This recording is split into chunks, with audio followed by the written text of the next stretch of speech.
It's so nice to see you today, Carol.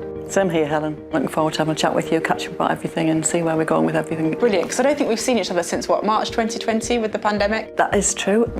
I almost thought I might not recognise you. I haven't put on that much weight.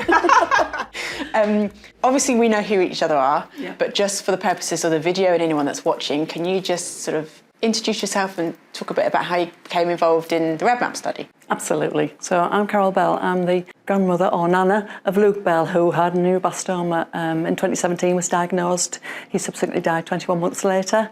Since then, I've been absolutely passionate about trying to get involved in studies, work, research that's all neuroblastoma related. I came across, I think it might have been on Facebook, the mention of the research study that you were starting, and I thought, gosh, I'd so like to get involved in that. Didn't think I had any chance of it happening, and lo and behold, I'm here. Brilliant. 3 years later. And still going strong, Carol. Absolutely, again. So, Helen, it's clear that, from my involvement, I know about the Redmapp study, but for people who are new to finding out about what it is, in a nutshell, how would you sum up the Redmapp study and what its aims are? The aim of the Redmapp study is to explore and understand how parents make treatment decisions when their child has relapsed or refractory neuroblastoma, and from understanding that information, use that to inform an intervention which can be used in clinical practice. So, and what sort of intervention are you thinking about? Yeah, so interventions can be things like a website, an app, a communication toolkit, something that's tangible that parents can use to support them in treatment decision-making for their child. So tell me, Helen, where are you at with the study at this stage? So the study opened in 2020, just as the pandemic hit, so it's been tricky. We've completed a literature review, and that looked at what are parent values and preferences when they're making treatment decisions when their child has a poor prognosis. The other part of that phase of work was interviewing parents that are actually making these treatment decisions to explore what their experiences are in making decisions, who's involved, where do they get their information from, who else do they talk to. But also what we brought into that was about the kind of feelings and emotions that parents experience when they're making their decisions.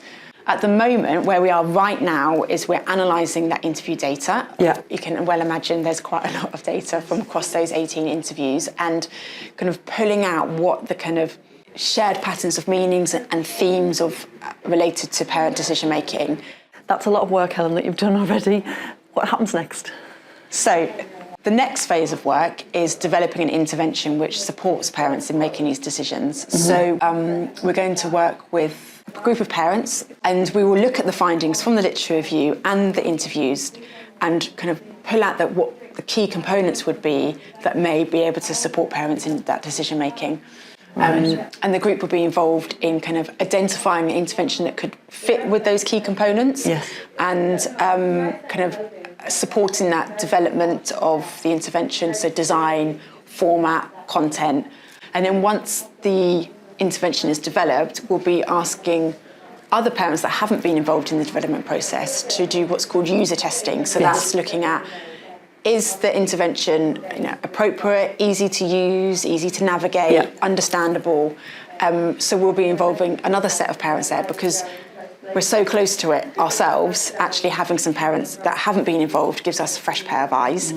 And we'll also be asking healthcare professionals to be involved in that user testing too, so they can support parents in using the intervention in clinical practice. It sounds like it's evolved almost in line with the findings that you've had, and that you're moving in a slightly different direction for that. Is that the case? Yes, so definitely. So obviously you've been involved from the beginning, and the plan very much was to develop a decision aid for parents to support them.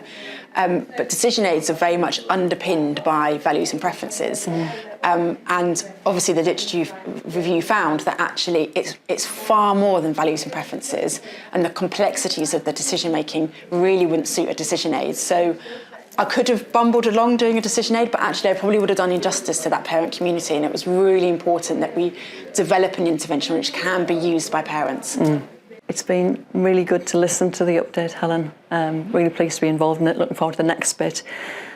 How can people now get involved?